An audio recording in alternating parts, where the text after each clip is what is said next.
এই জায়গায় প্রায় সময় হেল্পার লাগে। মোদির আমাদের কাছে বললে আমরা হেল্পার আইনা দিই আর কি, যারা ওই পয়সা দিছে আর আইনা কাজে লাগায় আর কি।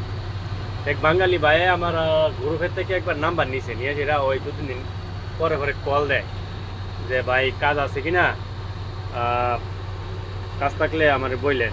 2-3 দিন আগে এদিকে লোক লাগে আর কি, 4 জন হেল্পার। পরে বললাম, ওই বলে লোক কয়জন লাগে ভাই? আমি বললাম 4 জন। স্যালারি কত? আমি বললাম 1200 + 300। তো ওই কি করছে যে আমার কাছে লোক আছে 4 জন ভাই, 5-6 মাস ধরে বসা। আমি লোক পেলে আমরা 4 জন মিলে আইসা পরে। আমি বলে আসেন, অসুবিধা নাই।